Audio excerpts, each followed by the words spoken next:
आपल्या विविध प्रलंबित मागण्यांसाठी महाराष्ट्र स्टेट ट्रान्सपोर्ट कामगार संघटनेच्या नेतृत्वात विभाग नियंत्रण कार्यालयासमोर मंगळवारपासून बेमुदत उपोषणाला सुरुवात करण्यात आली। सप्टेंबर 2023 मध्ये महागाई भत्त्याची, घरभाडे भत्त्याची आणि वार्षिक वेतनवाढीच्या थकबाकीची रक्कम देण्याबाबत 15 दिवसात मुख्यमंत्री एकनाथ शिंदे यांच्या उपस्थितीत मान्यताप्राप्त कामगार संघटनेसमवेत बैठक घेऊन निर्णय घेण्याचं मान्य केलं होतं। मात्र 4 महिने लोटून गेल्यानंतर अद्याप बैठक झाली नाही। एसटी कामगारांना 7वं वेतन आयोग लागू करणे, सेवानिवृत्त कर्मचाऱ्यांची प्रलंबित देणी या मागण्यांवर मान्यताप्राप्त संघटनेसमवेत चर्चा करून समितीनं शासनाला 60 दिवसात अहवाल सादर करण्याचं मान्य केलं। परंतु 60 दिवसांऐवजी 4 महिने झाले तरी अद्याप अहवाल सादर झाला नाही। त्यामुळे एसटी कामगार संघटनेनं उपोषण सुरू केलंय।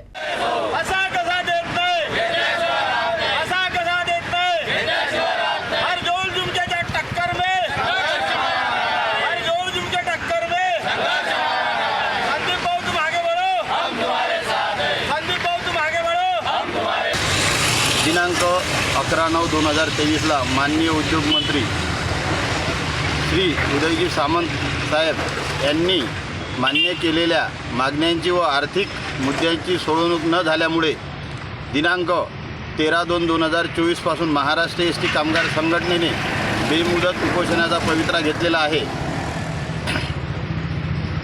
आज आंदोलनाचा 4था दिवस आहे। आर्थिक मुद्द्याची सोडवणूक न झाल्यास आंदोलन उग्र व तीव्र होण्याची शक्यता नाकारता येत नाही। मागण्या सन 2016 पासून डीएचा फरक आणि घरभाड्याचा फरक हा देण्यात यावा। 2,500, 4,000, 5,000 यामध्ये जी अनामली झालेली आहे ती दूर करण्यात यावी।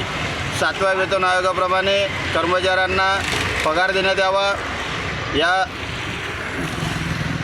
मागण्यांची प्रशासनाने व सरकारने पूर्तता न केल्यास आंदोलन अधिक तीव्र होण्याची शक्यता नाकारता येत नाही।